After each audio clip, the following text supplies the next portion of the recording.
Let's go live with Jack Kelly. Welcome to the one-of-a-kind LinkedIn live show that will help you with your job search and advancing your career. We will bring in educated career experts who will share their insights and give you inside tips on how to be successful in your job search. Now let's get into today's show with your host, Jack Kelly. Hey, so thanks for coming on. I don't even have a name for my podcast yet, Ken, so I got to figure this out. Okay. But what's more important is just trying to do, what you're doing is helping people, giving good job advice, career advice, because that's really the key. And I'm glad you're here because, I see you everywhere. You're a man on a mission. So I thought it'd be great to learn a little bit more about what you're doing, how you came to this, any great advice you have for people. So when they listen to this, they're going to say, my God, this guy Ken is a guru. I love what he has to say. You're a guru too on Forbes, though. So let's. I don't know about a guru, but I try, man. I try. But you know what it is? It's interesting, Ken. I've only been doing. I was writing for my own blog for a long time, but just I enjoyed it, and then someone at Forbes noticed and said, "Hey, do you want to write for Forbes?" I'm like, "Sure," and I found that I really have a passion for it. I really enjoy doing it. I would say it's probably one of the best parts of my day. I'll come into the office early and I'll write first thing. And so it's really cool how you could find something a little later in life and say, wow, this is pretty neat. Yeah, definitely. It's kind of how I feel about what I'm doing now too. That's why I brought it up, because it does seem like, so how did you come to career coaching? And well, I lost my job many, many years ago. Okay. Back 2008, 2009. During the financial crisis, right? Well, like everyone else. And it took me a while to get a job. Once I got a job, I started doing consulting, and I realized there's very few people that really know how to network and how to actually do a job search because of all the information they've been given. There's so much wrong stuff going on out there. So the fact that a job was in transition, it gives me a little more credence when I talk to people because I get it. Totally understand it. Doesn't make it easier sometimes, but all of a sudden people are coming out of the woodwork to be on my calls. I'm like, oh my God, this is like weird. It is wild because you have, a big audience. I've been on, your calls and there's so many people there and it's really informative. If you don't mind me asking, what did you do before the financial crisis? Did you focus, was your kind of career one particular direction? The ironic thing is, before I went into IT, I was in media. Okay. Wrote for newspapers. Then internet came along. I figured, hey, this is like going to be a really cool thing. So I went into programming and development. And this is like a perfect opportunity. This is a combination of both. Communicating, understanding the technology. But it's just so weird how few people really get it with whatever it is. And even what you're doing. I mean, you have a passion, you just go for it. Because what's the worst thing that happens? I say that all the time when you reach out to people. What's the worst thing that can happen? They say no, or they don't respond. Right. It's one of those pieces of advice that sounds so obvious, but for a lot of people, it's hard to do. But if you do it, it kind of opens up so many doors. Yeah. Well, I became an introvert. I mean, I am an introvert. Really? See, I wouldn't get that about you at all. I'm one of those people, when you went to a networking event, I'd be against the wall. Like, I don't really talk to someone. Oh, absolutely. Hated them. Because I just didn't feel good about myself. So that became a brand. I'm an introvert, which I am. And so many people resonated with that. So then it became like LinkedIn for introverts. It's just a cool thing. Yeah, I am an introvert. How many people, like percentage wise, what percentage do you think people are introverts compared to extroverts? Well, here you have to define what an introvert is. An introvert in life, someone who's like afraid to speak up or something. And then there's an introvert when it comes to networking. People are just like afraid to put themselves out there. They're afraid to take chances, but they may be intelligent. Most of us are introverts to some extent, except maybe with our families. Right. And we're more extroverted. But it's not so much a title as much as people just understand it because they feel that way. And now, since COVID, there's so many more opportunities to connect and it's easier. You're at home, you don't have to stressed. You don't. You can be yourself.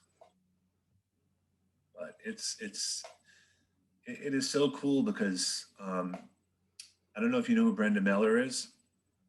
I recognize the name, but I don't know her. Brenda Miller has a thing, a Miller Marketing. We met on a call, and we just started in touch. And she's got a thing called the LinkedIn Rock Stars list, which she added me to eventually. And next thing you know, things went all the way, all over, just by the branding. So it's interesting. So prior to the financial crisis, you had some technology, you had some writing, you had some digital online marketing experience. Then when I guess there came a time where you felt, all right, how can I rebrand myself or how can I reinvent myself? You're able to put all those pieces together. And then it sounds like you're able to use all those skills, a little bit of knowledge of technology, a little bit of writing, a little bit of, online digital marketing. Plus also it kind of coincided with, unfortunately or fortunately, how these things work out with this whole pandemic and people losing their jobs and needing help. And you can empathize because you went through it. So you know what it's like to lose your job, to be in between roles, to having to find a new job, how to, as an introvert, how to try to force yourself to network and get out there. So it sounds like you have all those skill sets now that you're using to help other people. Is that kind of how it's playing out? I would say, like, for a long time, the longest time I tried to get noticed and be looking for jobs and putting myself out there. And then one day I said, why don't I just do it myself? Yeah. What do I need to do? And this is a great platform, LinkedIn, to do all that. And there's so many people out there that do similar things to me, but we don't call ourselves competitors. We call ourselves collaboration, because it's a competition. Collaboration. Okay. There is a such word, collaboration. I never heard that. Collaboration. Okay. The combination of collaboration and competition. Okay. Think about it. You got a bunch of people doing a really great thing, and what we all do is we try to one up each other, but we all collaborate. It's no different than anything else. Now, where would you put yourself? Well, let me take a step back first. Yeah. For the last 25 years, I've been executive recruiter, run a search firm. So my world is so different than your world. It's just, I would say, only within the last, 6, 7, 8 months, when the pandemic started and I started WeCruitr, because, and to be very transparent, recruiting slowed down for the obvious reasons. Mm-hmm. And my kids are older, they're in college. My wife has, her life. Right. So I find myself, all right, I should do something to be productive. So I started WeCruitr to get a platform to get people together and do meetups. And then unfortunately, I was already writing for Forbes for a while now. So then I really tailored it more for job-oriented, career search-oriented, to help people out, to give them some advice.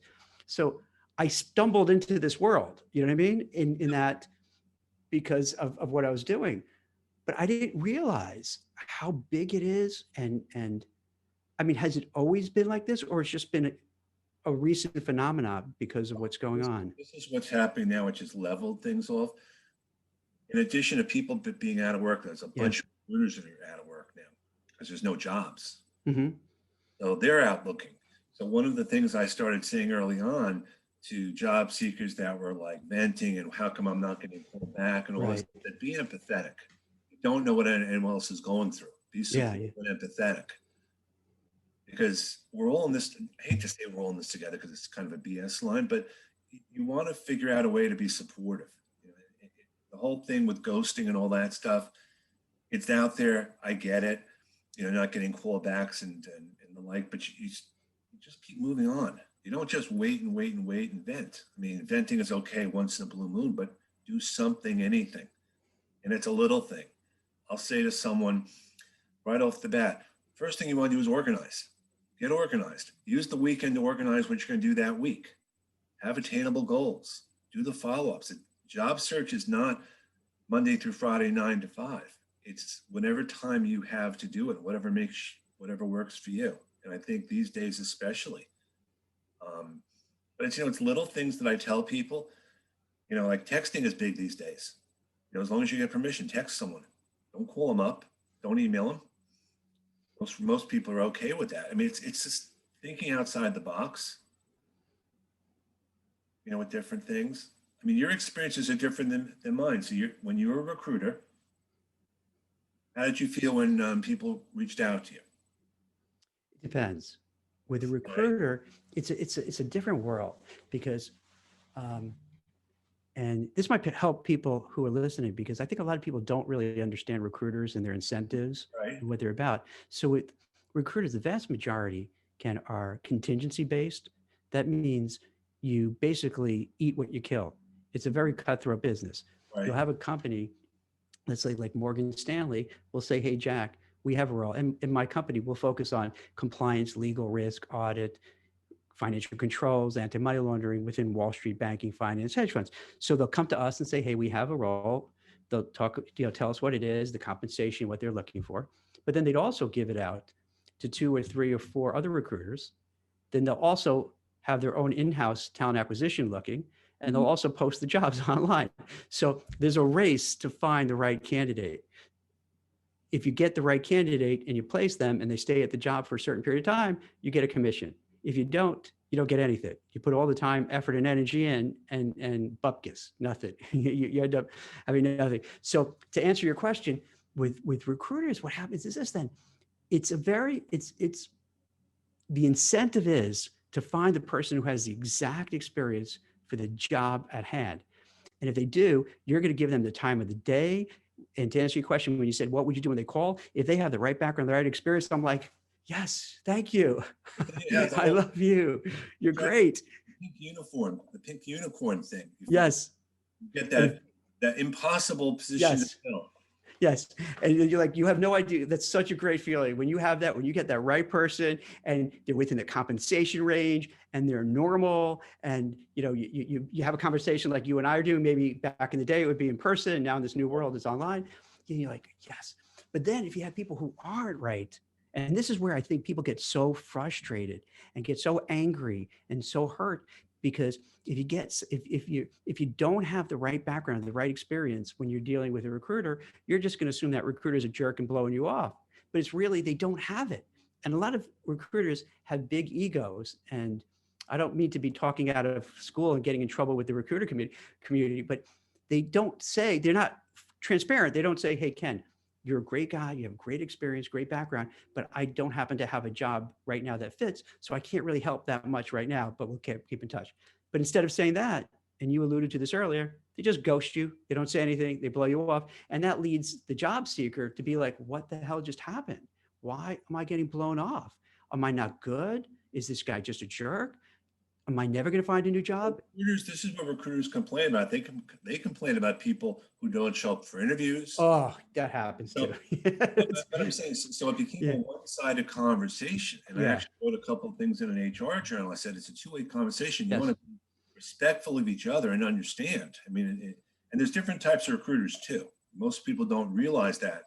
There's the corporate recruiters, the ones that you say are contingency, and then they're the ones that send out 300 emails. They don't really have a job per se, and it's not personalized, and who knows where they're calling from. It's a strategy, Ken. What they do is this: they look to find this great candidate, and I'm not disparaging it, No, but it's neither a am different I. style. Where they'll send out and they find a great candidate, then they'll try to shop that candidate to different companies. But I don't know. It works well for some, but I've never saw that as a really long-term kind of thing because most often, and maybe it could be just the industry I've been in, is that they rather have, a contract with you and they want you working on yours and they don't want you just sending it because nowadays they get so many resumes, it's overload.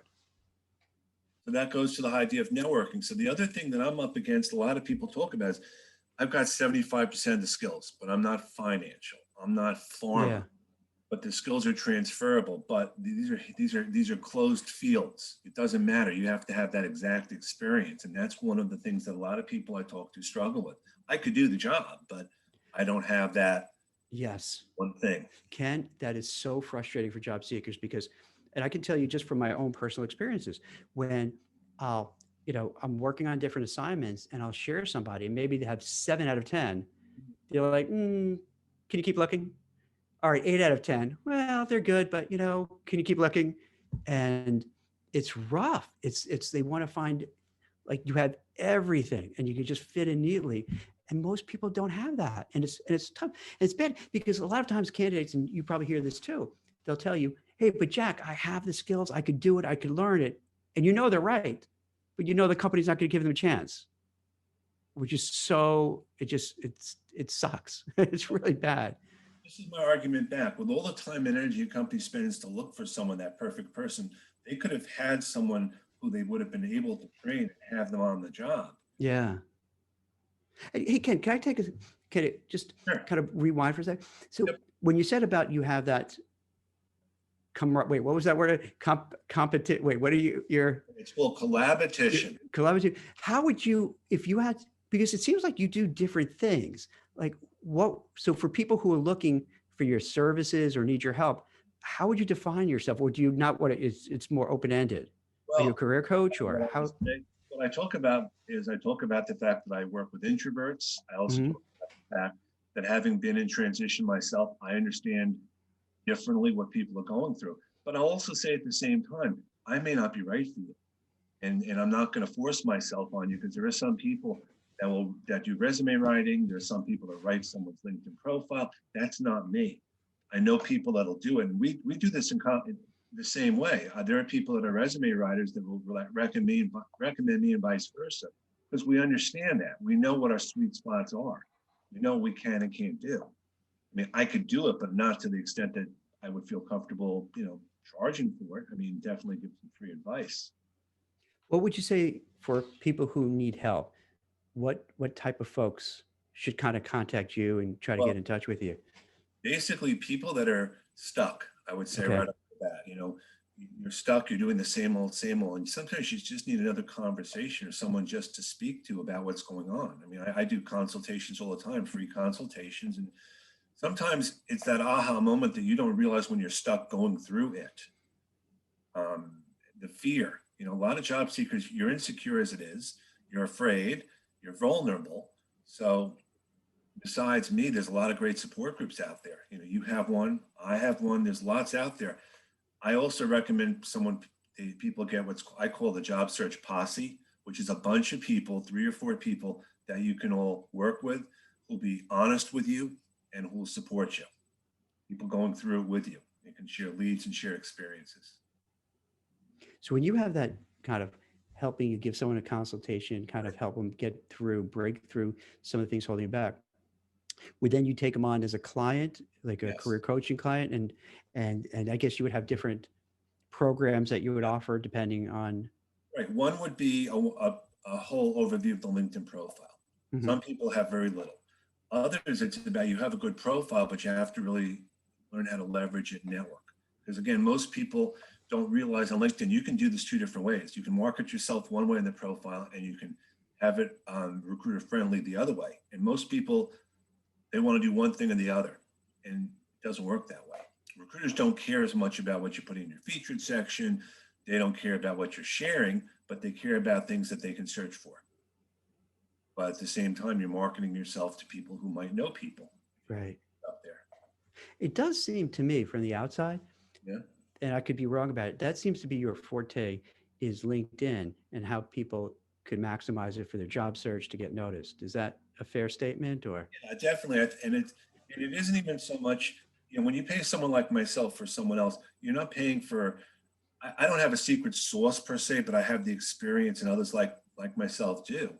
Right. Little things. I mean, LinkedIn is, I always say this, it's their ballpark. We're just kind of playing there. We're just, so it's what you do to leverage it. I think most people don't realize, maybe not as much now, but LinkedIn Mobile is an important way to network. When we used to go to in-person events, we'd have our phones out. It's not as much now, but the first thing I'd say to someone is, you know what you want to do? What do I want to be when I might grow up? Because if you don't know that, you're going to be spinning your wheels. And most job seekers now are stuck. They're in one field, they lost that field, they have to go to another. And they just have to have a level set. What are my transferable skills? What do I want to do? This is almost as good a time as any to try something. So what would happen? So someone come to you, and usually maybe they lost their job, they're in between jobs, something happened to their career, they may be in a sector that just got demolished, and like, what do I do next? And they really need somebody to really, in part, be a sounding board to say, hey, here's where I am. What do you think? And then for you to work with them to kind of break through and say, okay, can I still go back to my field, or is that maybe a dead end? Can I pivot somewhere else? It sounds like you kind of really give them the guidance. I call myself a Dr. Phil of Okay. I think about you. Right. I listen to so many stories, Yeah. and it's not being judgmental, but at the same time, I'm thinking to myself, and we all think this way, really. But again, it's the experience. Most people don't realize that they're their own worst enemies as job seekers. They shoot themselves in the foot all the time. It's so interesting you say that, because I agree with you so completely. Can I tell you something? Sure. It's interesting. So Andrew Seaman, the guy who has, I guess, I don't know his official title, but there's a LinkedIn News. Yes. Right. Yeah. So he did a survey, and you probably saw this, right? He did the survey about the breakdown of people, what they're doing. And it was eye-opening, where the numbers were such that they're not networking. They're not even telling people they're out of work. They're not contacting people. And we would talk here in the office, like scratching our heads sometimes and say, I don't get it. You have this person who's out of work. They've been out for a while, and they don't seem to be like championing their own cause. And like, and Ken, I'm being very honest. It really was like, so I couldn't get it. And then when I saw that article, I saw this study, I'm like, all right, I get it. It's like this inertia of being embarrassed, because I'm using his words, being embarrassed, being ashamed, feeling awkward, losing self-esteem, and they're just pulling back, and they're doing the exact opposite of what they should be doing. And it sounds like you see the same thing. I see it, and I see it. I mean, there are people who've been out for a while. There are people that are just coming back to the workforce for all different reasons, and they're going with information they had 10 years ago. Yes. And that even 5 years ago, it's different yes. now. And you have to be up, and you have to be out there. But out there doesn't mean sending out lots of resumes or making tons of calls. It's just kind of being having a plan. I mean, some people get jobs very quickly, others don't. And sometimes it's luck, but sometimes it's just knowing what to do. Do you think too that because we had a hot market for so long, some of those skills atrophied? Because you probably hear this too. I would hear all the time from job seekers, hey, I never had to use a recruiter, or I never had to worry because I'm well known in the industry, and I'd always get a call from a buddy saying, hey, we have a job over here, you want to come? So I never had to worry. And I wonder, because a lot of these people didn't have to really hit the pavement, they never cultivated those skills. And now when they need it most, they're lost. But you can pick up a lot of stuff if you go online, and there's training videos and YouTube and things just to help yourself out. I just think most people, more than in the past, so many people are out of work now that have never been out before. Mm-hmm. And so they're really stuck. I mean, some people haven't looked for a job in 10, 15 years. Yeah. So it's a much different mindset. But I think, and I alluded to it before, you got to be Dr. Philish. You got to be simple. Yeah. Because what they're feeling is real. It may not make sense to other people, but they're feeling it. And you go through life, and maybe this is guys more than anything else. You got to smile all the time. Things are fine, but deep inside. Yeah, our society. How are you doing? Great. How you doing? Wonderful. How are the kids? Fantastic. Yeah. A long time ago, and it's true. So men and women communicate differently, not better, but differently. Yeah. And so when you talk to people, like we're saying, hi, how things going? Great. And if things suck, yeah, you're not going to know it. Yeah, they don't say anything, they lie, or they don't go outside. They don't even go, they avoid. See, and that's the thing, what I think you're referring to, is that they don't even go out, they pull back at the very time they should be out there saying, hey, well, Ken, I'm glad you asked. Well, I'm in between roles, maybe you could help me out. But they won't do that because they're ashamed, they're embarrassed. They think people are going to talk about them. Everybody, let's say you're on the soccer field with your kids, and that means, okay, all the other parents are going to know now. I don't want them to know. And it's rough, and it's a human thing. I'll tell you a funny story. 2008, 2009, I lost my job. one of the first, and I think volunteering is very important. I decided to volunteer for my son's PTO. Mhm. And I had time to do it. Right. So I'm the only guy there, bunch of women. Right. They said, well, you know, Ken, we're going to make you the technology chair for the school. Okay. You know what the technology chair did? All you had to do was make one phone call to make sure that we got something computers. Okay. But on the LinkedIn profile, I'm the technology chair of this large school district. There you go. There you go. You gotta love that, huh? And it was funny because I thought I'm going to do these things. I'm going to redo their website. Right. No, we just want you to make a call. We have everything else done. It's interesting how that plays out. And did you feel uncomfortable at first that people look at you funny or? No, because they thought it was cool to have a guy actually interested in what was going on in the schools. And I was, the honest to God truth is I felt much more comfortable talking to them than I did talking to other people, because a lot of them, they were home and I was like a Mr. Mom for a while, unfortunately, you know, how to make the dinners, how to run the errands. So we were talking about stuff like that. Like, do you know what's on sale this week at the store? Did you try this recipe? I mean, it's weird, but that kind of changed the type of person I am, I think, because I got those insights. I mean, it helps to get out of your comfort zone, which for me, that definitely was. It really is. Like if you live in certain towns, it does have that, you know, your identity is tied up with your career. And if you lose your career, you lose your identity, and you lose your identity, you just want to hide. And it's terrible, because like you're saying, then you're not really helping yourself when it comes to searching. Like how would you draw people out of that? Because it is a thing, and it's a big thing, right? And I think it's a big roadblock for people. Well, a lot of the times, I mean, the people in the groups, and it's not just guys, once they start talking, and one of the first meetings I had was just an open dialogue. Just want you guys to talk. Right. And then it became much more productive that way. Instead of like, here's a speaker, listen to the speaker, any questions, bye.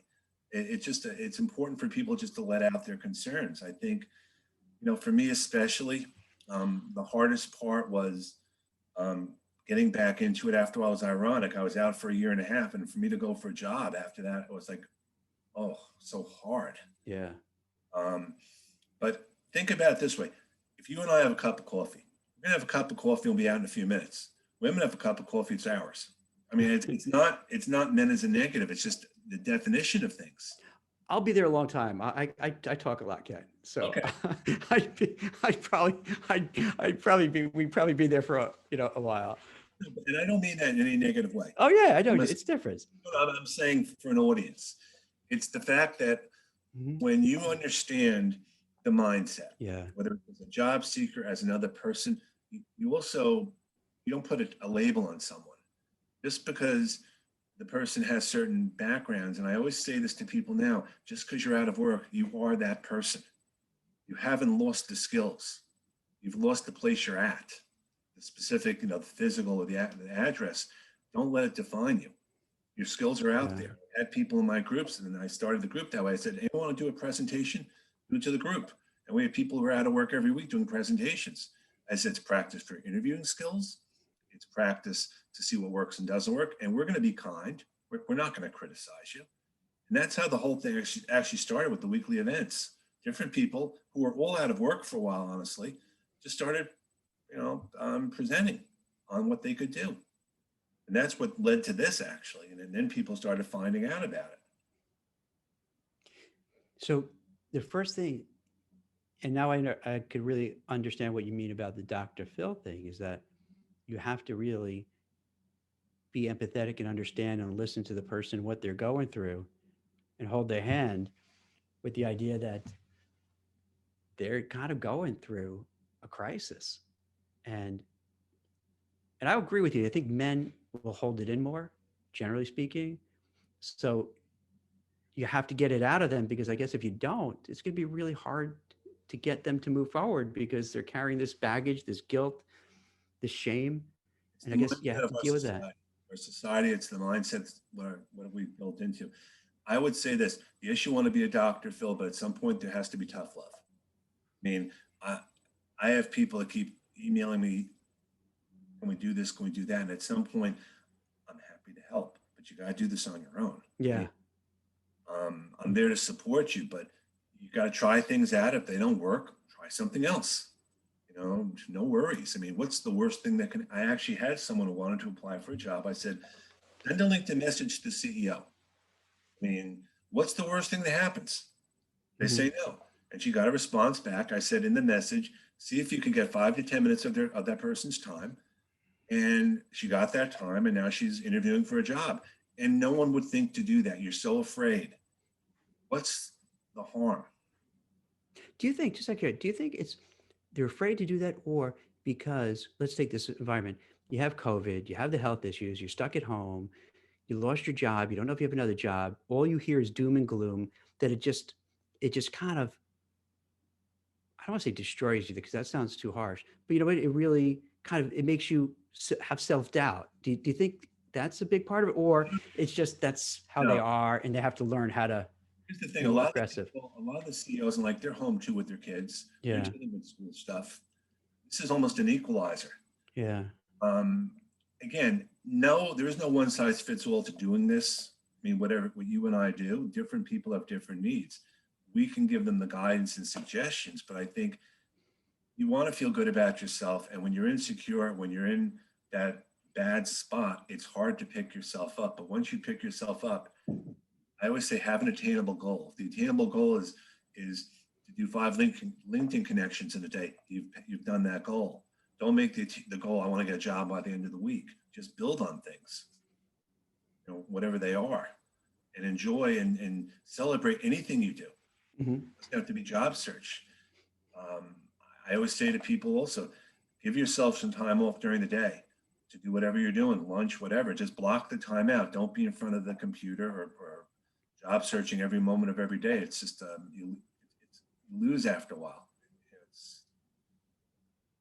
But these are just things, some of them they probably make sense to us, but when you're in that spot, Yeah. it's a little bit harder.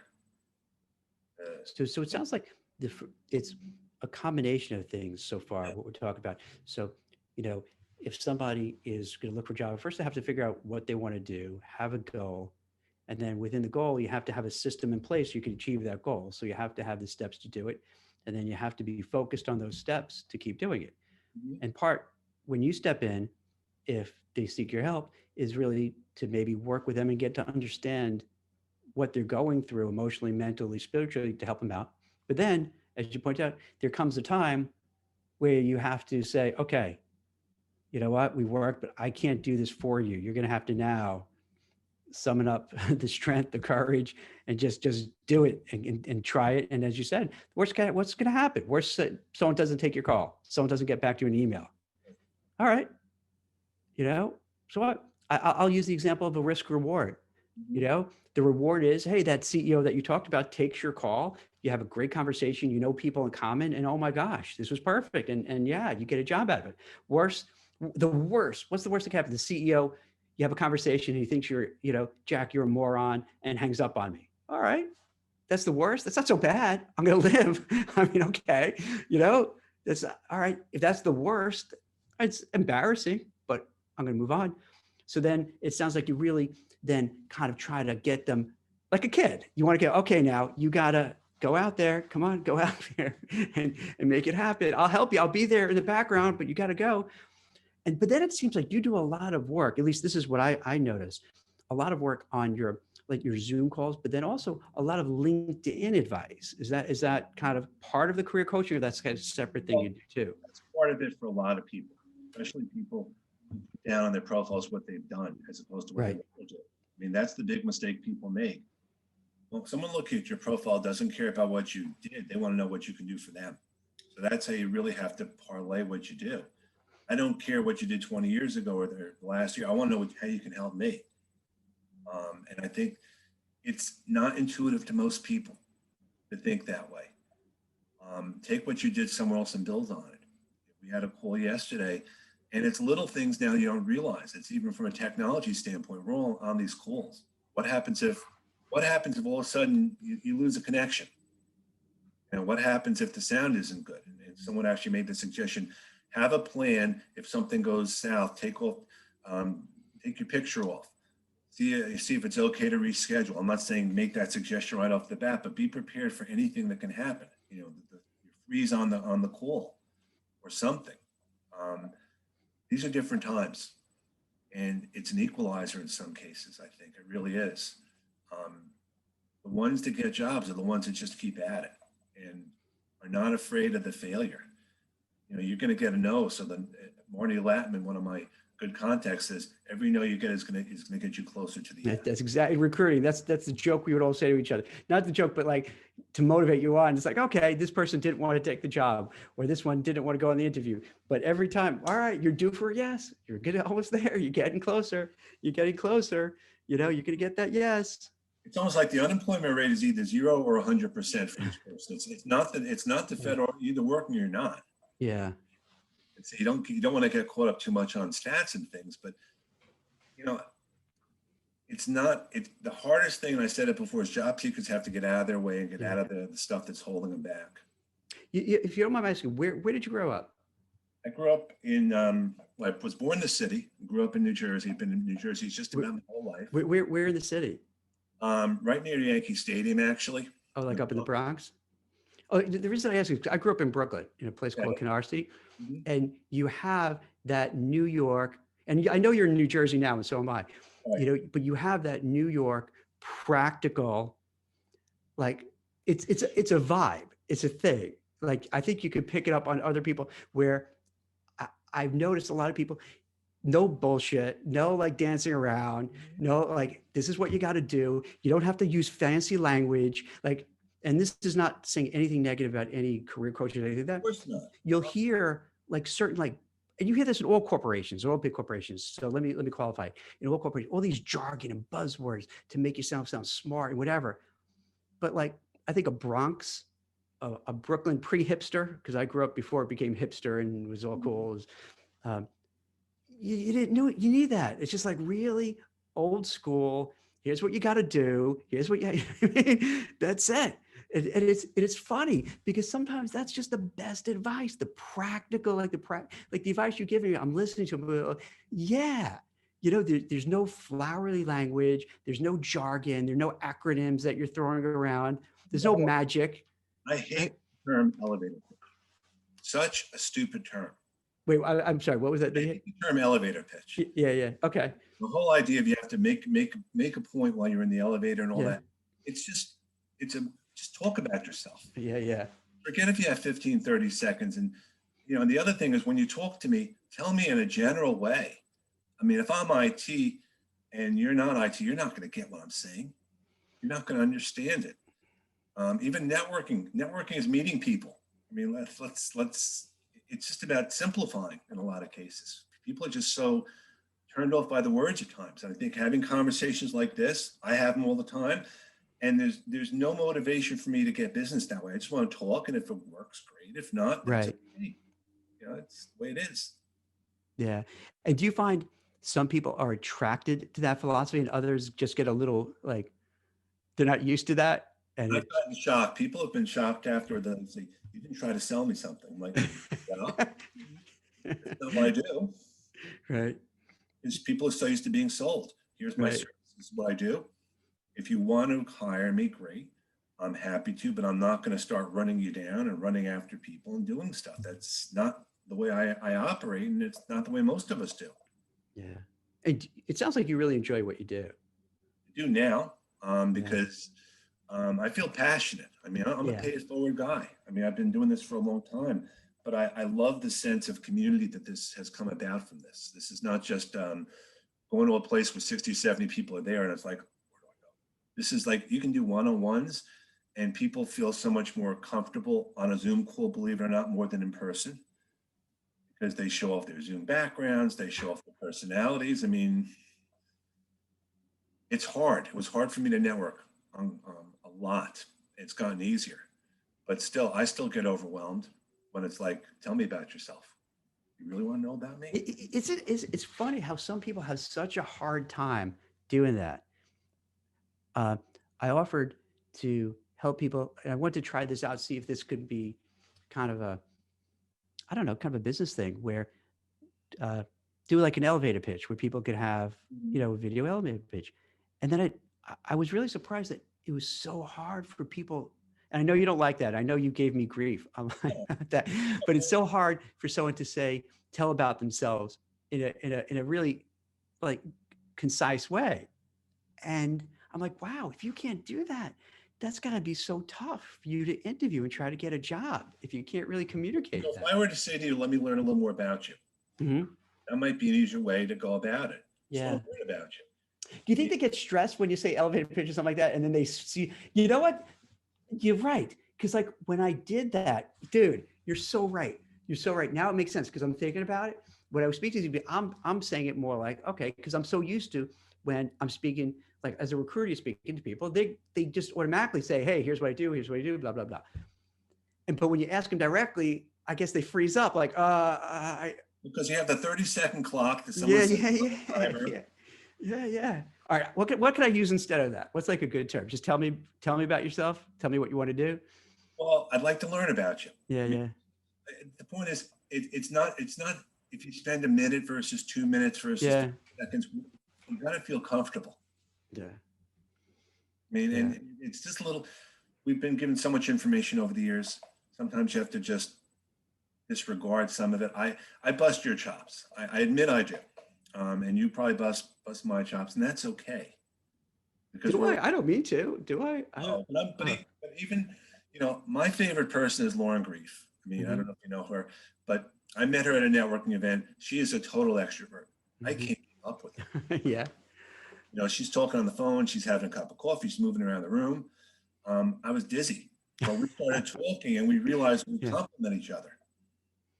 And sometimes you need to have someone like that. That's why having a Yes. job search buddy or posse or team Yeah. helps, because you all complement each other. And when I'm done, if you don't need me anymore, go with them. They're going to become your friends. They're going to become your best contacts. I think that makes a lot of sense. I saw there's some group out there. I want to say the Quad group. I don't know if I'm saying There's it right. quad. And I Is just that started doing quad. and that's what they do, right? Like they put four They're people together. together. You've never met, although the first time two of the people I knew, I didn't know that. But Yeah. there's all these different things. You're in a room with four people or three other people. You have 30 minutes to talk about anything, and it's scary. But then again, they're scared too. But but if they I don't is there a benefit if like you have nothing in common and there's nothing you could help each other out except just make a new friend? Is that No, but it's practice. If you're going to interview, it's practice oh interviewing. just okay, it's just practice. Okay, that's what Looking it at is. another person Okay. and seeing how they are. And it's just going to get you that much closer. When I interview now with someone on the Zoom, it's a lot harder in some cases because I can't see what they're thinking. I can't. Yeah. Um, it's weird. I mean, the funniest story, and this actually happened to someone. Someone said that they were having a phone call with someone, and then at the last minute, the recruiter said, "Let's just have a Zoom call." Mm-hmm. And the guy wasn't prepared. He had his flannels on. He has So what on? he had to run the other room and get pants on. I said, well, that was one of my first lessons. I said, always be prepared for a call or anything just in case. Yeah. They have to do something. And just because it was funny the first time, but it does come in handy that way. Be prepared for anything. That's good advice. Where do you see this going? Like moving forward, I mean, to me, it seems we're going to probably be stuck in this weird, unemployed, underemployed gig economy for a while. Do you have any thoughts? Yeah, I see a lot of platforms that that are out there trying to do things that LinkedIn doesn't do as well. Um, Setting up dashboards. I mean, I don't know if you know what Lunch Club is, for example. I've heard it, but I don't know. Lunch Club is one of those things where you create a profile, you set up people, the type of people you want to meet with, you follow up with them.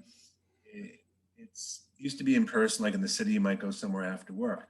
I see a lot of these one-off type groups to do this. And then when they need help after that, when I join those groups, I can become the add-on or you can become the add-on. We have so much experience that we can share. And most people just rely on doing a search online or something else. I think it's the personal touch that makes a big difference these days, honestly, to be able to see someone and talk to them.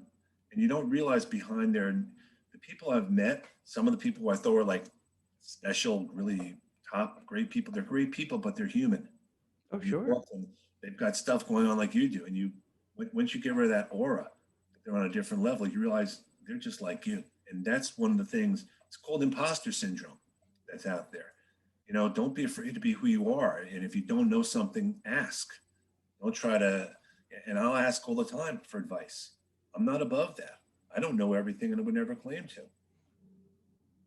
I agree with you. I have no qualms about asking questions. I was interviewing for an article I'm writing this woman who worked at Amazon, placing people who are they're literally rocket scientists, putting satellites up in space to service internet for underserved areas. And I'm like telling her, you know what? I have no idea. I'm going to sound like a third grader. So don't laugh. And I asked her the dumbest questions because I don't know anything enough about it to even ask a smart question. But I wanted to learn and understand what it was, because it was so interesting how in a time of doom and gloom, you have places that are doing cool stuff like that. So, I wanted to write about it because it's so interesting. But yeah, no qualms about like, I don't understand how any of this works. Think about 2008, 2009. Facebook came out of that. Instagram, all the things that we use now. Yeah. So good things will come out of this. I wish someone would, and there's things out there, think about what you would like. If you could have a voice activated remote to do anything in the house with the TVs or anything else, instead of trying to deal with stuff, that would be great. There's a lot of things that you can try to come up with. I mean, and things are out there now too. I always allude to the Jetsons. You watch the Jetsons and the things that are on the Jetsons. You're here now. It's not the future like hundreds of years from now. It's not maybe how it was imagined then.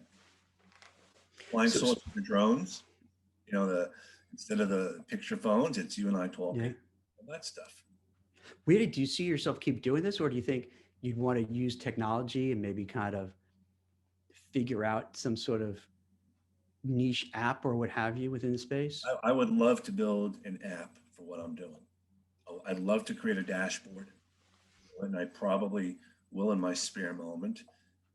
I think one of the things that's missing is most people, there are so many different places people are going to for things. You want to be the place. Right now, there's so many places out there, but there's always going to be a need for what I do, unfortunately. It's just that it may not be for someone who's in transition. It may be someone who wants to passively look for a job. And that's a different nuance too. That's what I was doing before this all happened. People were coming up to me saying, I want to look for a job, but I want my boss to know. How do I do it? And ways to do it. I mean, that was the way I was before this happened. The job, the economy was great. People would go from place to place, and kind of like the 90s, dating myself a bit, but same thing. It's interesting. See, I kind of think, and I hope I'm actually wrong about this. I think we're going to be heading into a place where there is going to be this chronic unemployment, underemployment, lots of layoffs and downsizings, because it just seems that's where we're headed. It just seems that just like after 2008, 2009, it took a bunch of years to really dig out from under it. And this is, I think, way, way worse. So I got to see it's going to be much larger. But this is the opportunity that most people can have to try to figure out what they want to do. Yes. You don't have a job, make a job for yourself, do something at home, figure it out, because you have the ability to, and you have the time and you have the resources, which is hard for most people to get. Jobs will probably never come back the way they were, and I don't want to be a doom and gloom guy either, but technology has changed. You're going to be working from home a lot. You're not going to be in the office. You're not going to have to deal with that stuff, but the skills that you have picked up over the years will serve you well no matter what. It's not the technical skills. Technical can be learned. It's the other stuff. Mm-hmm. I agree with you. It's almost like there's this feeling that during this time you have free reign. It's like, turn back the clock. If we had this conversation 3 years ago, and someone would say, hey, I'm leaving my safe, comfortable job, or I got downsized, but I'm going to do whatever. I'm going to create this app. I'm going to do this. You might be like, all right, but why? You had a good job. What are you doing? Now it's almost like, hey, go for it. I don't know if you feel this way too. It almost feels like a game changer. It feels like a cultural shift where it's more of, you know what? we realize, and I don't need to get too heavy here, but it's like we realize life is so fragile, it's finite. And what am I doing with myself? And this is, do I want to do this for the next 5, 10, 20, 30, 40 years? Or maybe, you know what, let me try something else. Maybe it works, maybe it doesn't. Let me give it a shot. And it almost has that feel to it. You also have a lot of people who are resistant to change. So it's not everybody. I would say there's a large portion who are just still hiding under the covers and just freak the hell out. But I think there is a decent enough portion that like, hey, let's try this. Let's try something else.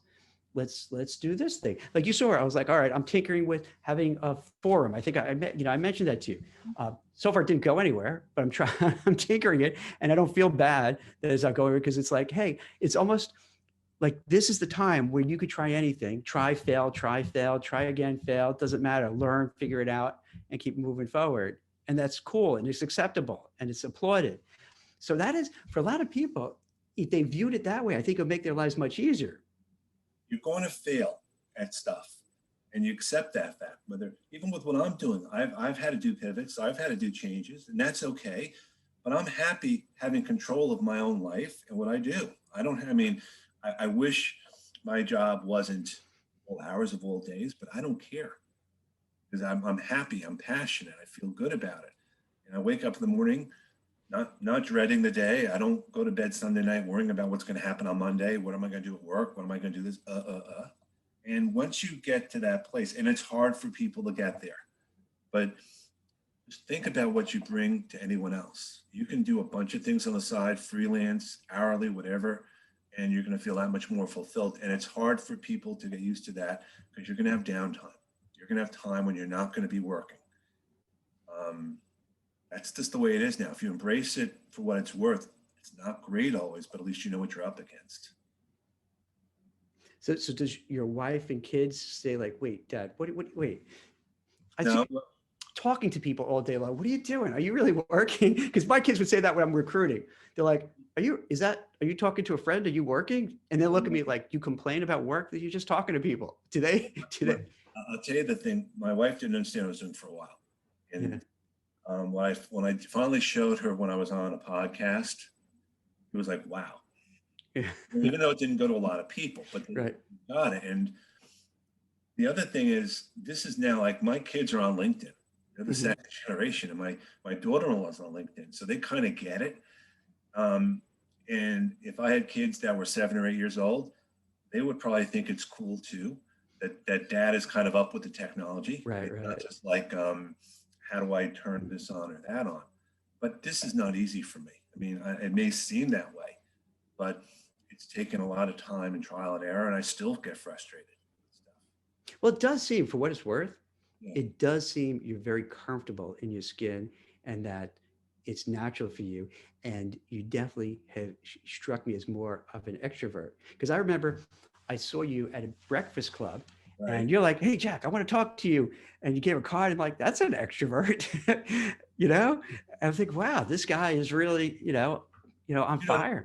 Even though it's leading up to that hour getting there and the relief after we've had the conversation, I mean, it's not nearly as bad as it was. Don't misunderstand. Yeah. But because for the long time, I think this is why I didn't know what I was doing. Yeah. I didn't know what I was selling myself and promoting myself to do.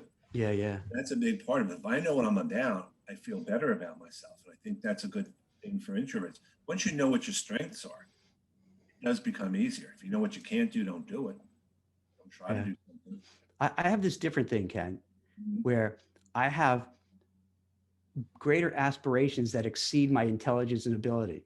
So I'll try things and I get frustrated because I'm not terribly bright and it won't work. And I'm like, and then so I'm not afraid to try. It's really weird.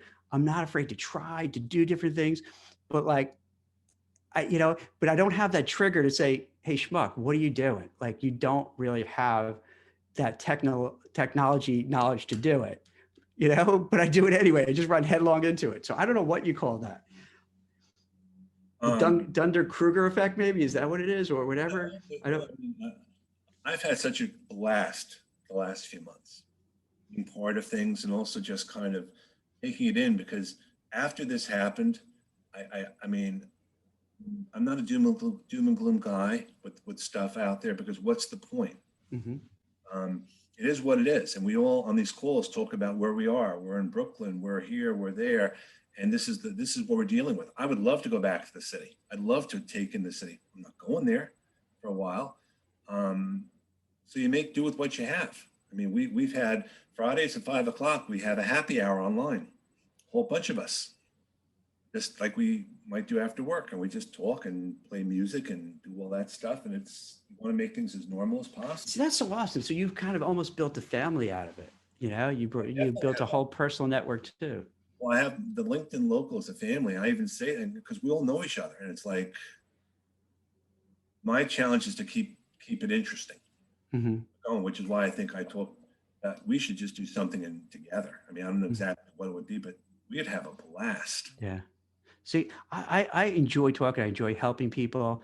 I do feel sometimes it's rough when you deal in, I wonder if you go through this too, where you really want to help someone and it's just they keep hitting dead end after dead end after dead end. And it's not lack of trying. I think because if you're a certain age, there's a lot of ageism, I believe. There's a lot of, pushback on if you're at a certain salary. So for the most part, I'm with you on that. But sometimes it's rough because I just, I feel for the person because I don't know how to help them break through what they're trying to do. And I don't mean to sugarcoat stuff out there, because if you need to make X and they're only giving you Y, and you're hitting the roadblocks, there are things that I couldn't do. I mean, sometimes you really need to look inward, and maybe you're not going to get the job in what you did before. Maybe age discrimination exists. It existed for me. It'll exist for everyone else. Try proving it. But you got to look at the fact of what you can control. And that's so hard for people to think about, because their identity was with their jobs, what they did for 15, 20, 25 years, and knowing it's not coming back, there's such a feeling of frustration. And I think that's a big part of it. Get rid of the anger and the frustration and the venting. And we all get it. Yeah, yeah. But saying it again and again and blaming this and blaming that doesn't help. It may feel better for the moment, but. That's a big thing. That's a big, like when you speak to somebody and you feel that negative energy, or you hear feedback from a hiring manager that the way someone came across, and it's like they hurt their chances. And then they go, you probably see this too, they just go down this spiral because they're angry, they're bitter for not, maybe they were fired and they didn't believe they should be fired. So they're angry, they're bitter, they're frustrated. Maybe they didn't have money set aside. So then when they go on interviewing, they wear it on their sleeve. And then, no interviewer wants to hire someone who's angry and bitter and pissed off and talks badly about their former boss and coworkers. So then they get even worse because now I didn't get another interview, and so on.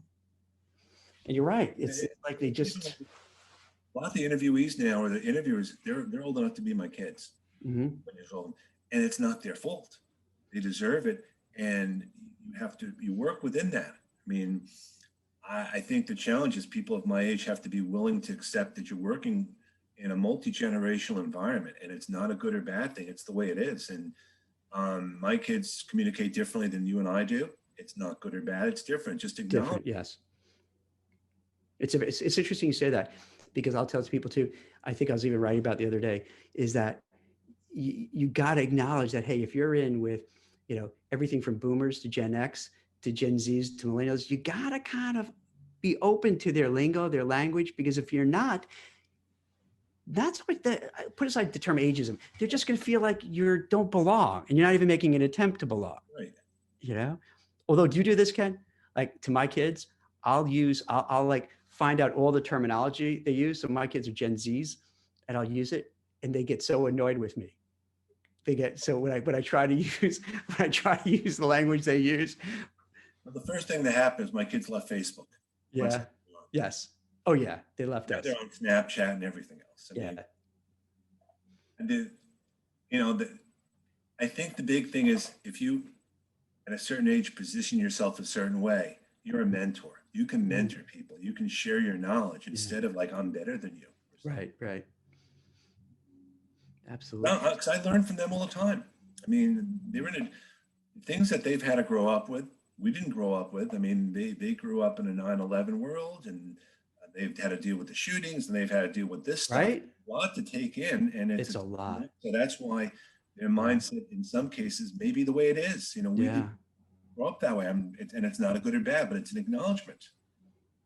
Yeah. So for people to reach you, like how, so it sounds like you don't focus on any one, it's across the board. Yes. And and if they want to reach you, what is it best through LinkedIn, Best way is through LinkedIn, and definitely mention that, you heard me speak. That's probably the best way, because that's where I want to start the relationship from. And we can take it in other places, because it'll give me a chance to really learn about you. And by the same token, you'll learn about me too. Because like I said before, I want to work with everyone, but I know I'm not going to. But I certainly am happy to give, some conversations and give some of my knowledge. And I know you do the same thing too. I mean, I've always admired you as like someone I look up to, which I don't know if you realize or not, but the stuff you've been doing is amazing. Well, that's kind of you. Thanks. It's true, but you may not see, and I don't mean that to be glib, but I acknowledge you do some great stuff, and I'm sometimes jealous of that, and sometimes, but that's the important thing, is acknowledging also. I mean, whatever other people do. I mean, and I'm serious about that, and I think people should definitely reach out to you too. Well, thank you. And so what I would suggest for the public, because we'll put this online and for people watching it. So tell me if this is a fair assessment, Ken. I would say if somebody is looking for a down-to-earth, practical, pragmatic person who has been in the corporate world for decades, knows what it's like, been in between jobs, knows what it's like, has been now an advisor, career coach, career expert, LinkedIn guru, LinkedIn expert. So if you need somebody who could help you break through the challenges that you have, to help you get to the next level, to help get a game plan, to help what you should do on LinkedIn, and someone who's down to earth and a regular person, then I think definitely check out Ken. Check him out on LinkedIn, chat with him. He has these online groups that are really interesting with great speakers. And definitely look him up. He's a really nice guy, really sweet guy, a loving guy, and a good family man, and definitely somebody to get to know.